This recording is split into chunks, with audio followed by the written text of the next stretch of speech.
9h, 11h, Europe 1 Culture Média. Olivier Benkemoun.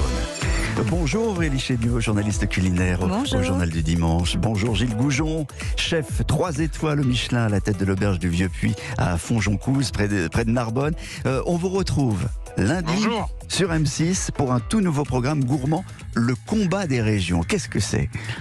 Alors, le combat des régions, on va dire que c'est un peu comme un interville de la cuisine. Il y a une 50aine de chefs qui se proposent et qui vont s'affronter à coup de recettes régionales ou de produits régionaux. Gilles, tu as quelque chose à ajouter peut-être ? Oui.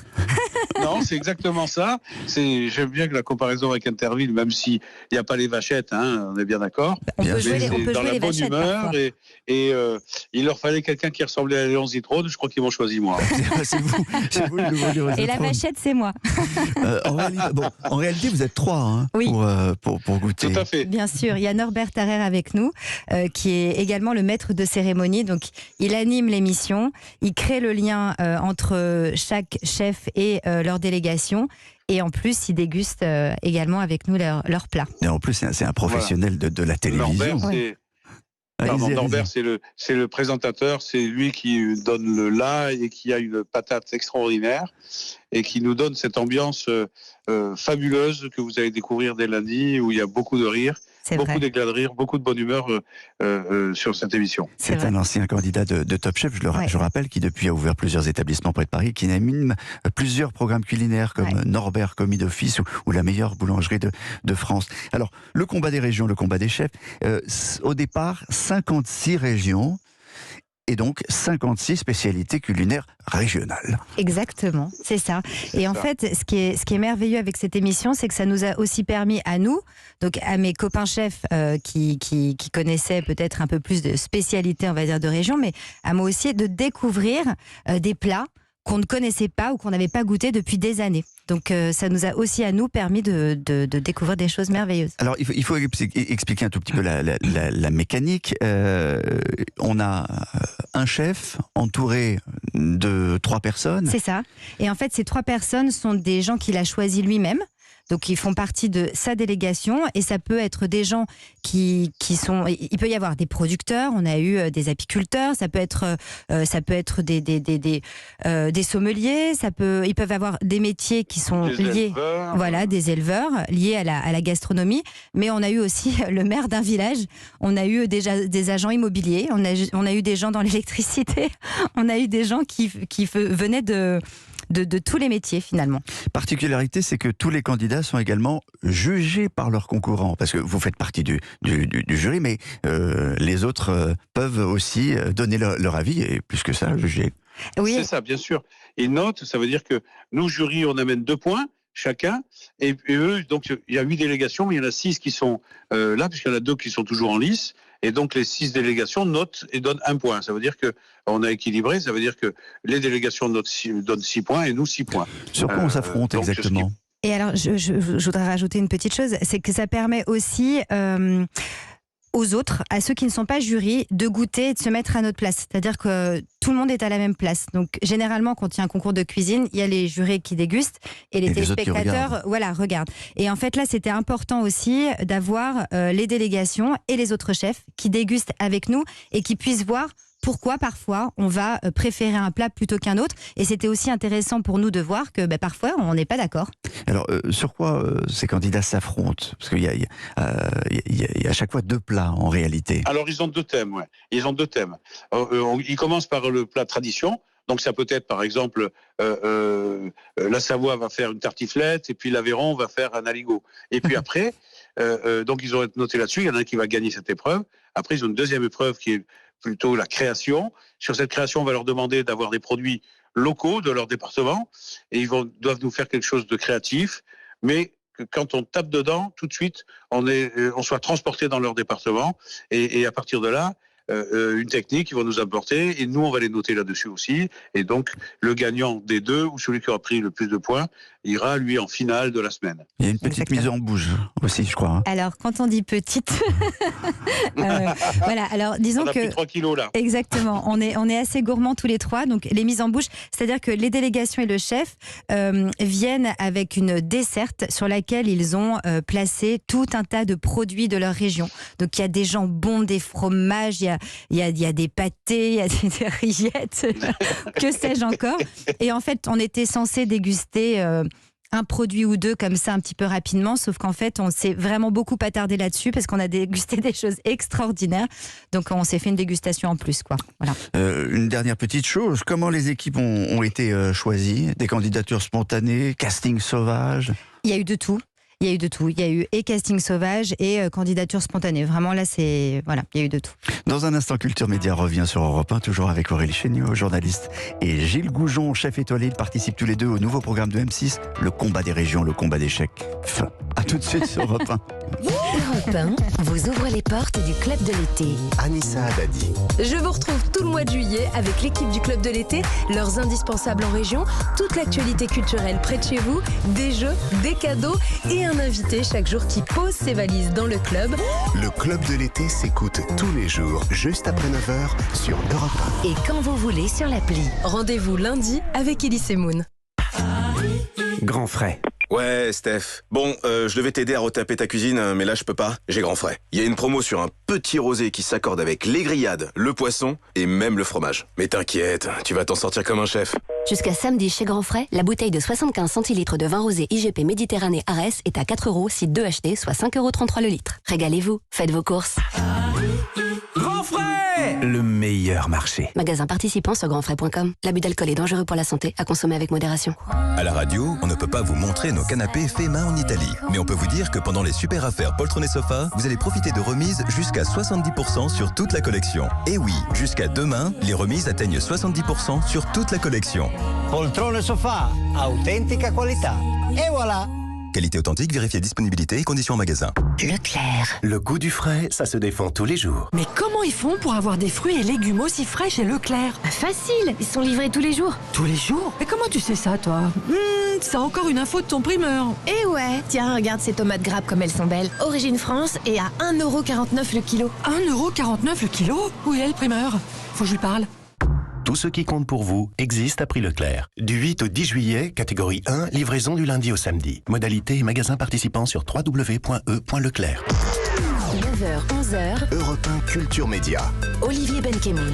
De retour dans Culture Média sur Europe 1 avec la journaliste culinaire du JDD Aurélie Chéniaud et le chef 3 étoiles Gilles Goujon. Ils sont tous les deux jurés, animateurs, goûteurs du nouveau programme culinaire de M6, le combat des régions, le combat des chefs, qui démarre lundi à 18h40. On a expliqué le principe tout à l'heure, des régions qui s'affrontent autour de leur spécialité locale, mais qui les revisitent aussi. Ça fait partie des épreuves. 56, ils sont 56 au départ. À la fin, il en reste un. Exactement. J'imagine. Quel est le processus de réduction, en quelque sorte, pour utiliser un terme culinaire? Eh ben, écoutez, ils se battent à coups de tomates, courgettes et concombres, évidemment, donc dans une arène au milieu, et en fait, ne survit qu'un seul chef, le plus fort. Donc, non, ils s'affrontent chaque semaine. En fait, chaque semaine, on reçoit plusieurs délégations. Ils s'affrontent par deux. Ils ont à la fin une épreuve technique, et à la fin de chaque semaine, il ne reste plus qu'une seule délégation, un seul chef. Tout a été enregistré, il n'y a pas de direct, il n'y a pas de prime, comme on dit.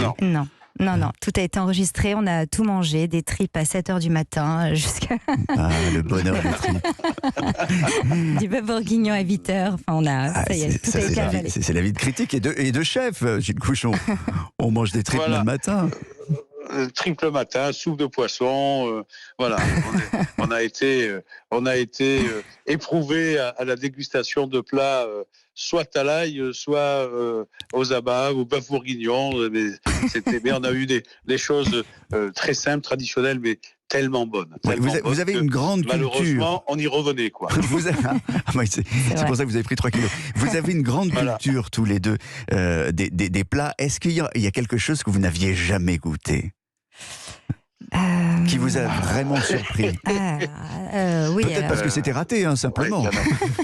Il y en a plein. Alors, bœuf bourguignon, on avait goûté, Gilles, hein? Oui. On en a eu un qui était merveilleux, quand même. Merveilleux. Mais il ne faut pas spoiler, il ne faut rien dire. On dit rien. connaissait presque tout, mais il y a eu 2-3 choses peut-être et là ça me revient pas, qui nous ont, qu'on connaissait moins ou juste de nom qu'on n'avait jamais goûté. Il y avait des choses absolument incroyables qui sortaient du fin fond des terroirs, pour ne pas dire du tiroir. C'était vraiment des moments de découverte en même temps, même quand on était dans la tradition. Il y avait ce dessert incroyable, Gilles, qui était comme sorti d'un livre, d'un vieux grimoire de cuisine, d'un livre d'histoire aux fruits, mais je me souviens plus du nom. Et celui-ci, on l'avait jamais goûté, ni les uns ni les autres. C'était comme un gâteau historique, mais bon, voilà. Vous avez oublié. Ah, on a oublié le nom. On gagne quoi, au fait, à la fin? On gagne le titre de meilleur chef de France. Je crois qu'il y a une prime de 10 000 euros quand même. Une prime de 10 000 euros. En bois. Exactement. Et puis, Gilles a offert aussi un dîner chez lui. Ah, ça c'est pas mal. Et oui. Ça c'est pas mal. 3 étoiles. Très généreusement. Ouais. Et meilleur ouvrier de France. Aurélie Chéniaud, vous qui avez traîné dans d'autres cuisines de M6, notamment celle du meilleur pâtissier avec Cyril Lignac, expliquez-moi le succès de ces émissions depuis quelques années. Mais je crois que la cuisine, quand même, c'est un univers qui est tourné autour du plaisir et de la gourmandise. Et on a tous des souvenirs d'enfance, on a tous des plats qui nous ont marqués, on a tous ressenti des émotions. Et quand même, généralement, quand on se retrouve à table, c'est souvent, en tout cas j'espère, avec des gens qu'on aime, qu'on apprécie, et pour partager quelque chose d'agréable. Donc je pense que c'est ça qui parle aux gens. Et le bénéfice de ces émissions pour les chefs et pour la profession, Gilles? Je ne sais pas si on peut appeler ça le bénéfice, mais en tout cas, ce qu'on a réalisé là, c'était, j'allais dire, une récréation.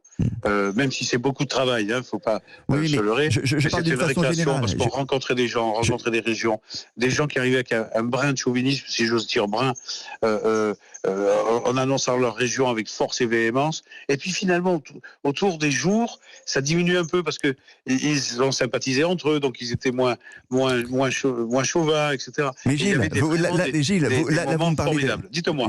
Là vous me parlez de cette émission, mais d'une façon générale, toutes ces émissions culinaires ont apporté quelque chose à votre profession en mettant la loupe, en montrant les chefs d'une façon générale. C'est là-dessus que je voulais que vous me répondiez. D'accord.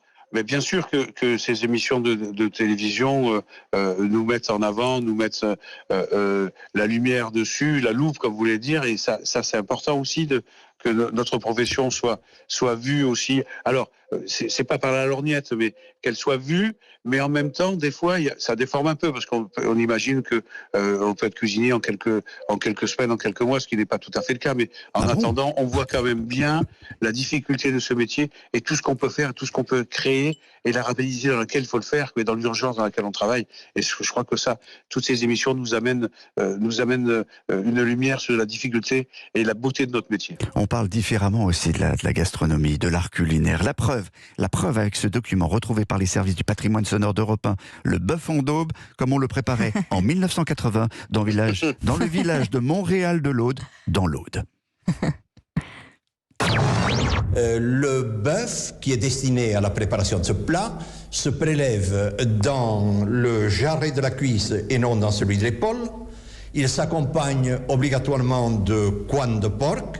On le met à mariner la veille au soir avec de l'ail écrasé, de l'oignon en rouelle, du poivre, une feuille de laurier, un clou de girofle, quelques lamelles de cèpe séchées. Le tout est mis à cuire de très bonne heure le lendemain. Et petit à petit, on s'aperçoit qu'il y a un fumet tout à fait extraordinaire qui prend possession de la maison. C'est de la poésie. C'est délicieux d'entendre ça, c'est incroyable. Quel accent, c'est Macarel, c'est magnifique. Oui. Un accent pareil de Montréal d'Aude, moi je me régale, c'est chez moi, ça, c'est incroyable. Et puis on mange a avec perdu un peu ces accents-là quand même, on les retrouve de moins en moins. C'est vrai. On a réfléchi un petit quiz pour vous. Attention, il faut répondre très très vite. Musique, tapis. Alors, Aurélie, vous êtes plutôt Quiche-Lorraine ou Pithiviers? Pithiviers. Queen ou Calisson d'Aix? Cunyaman, mon mec est breton, j'ai pas le choix. Gilles, vous êtes cassoulet ou carbonade flamande? Cassoulet. Ah bien sûr. Bouillabaisse ou soupe à l'oignon? Bouillabaisse. Les tripes à la mode de Caen ou flamencuche? Ah, les tripes, moi, les tripes. Les deux, mon commandant, j'adore les deux. Oh, menteur, tu préfères les tripes. Bon, égalité alors.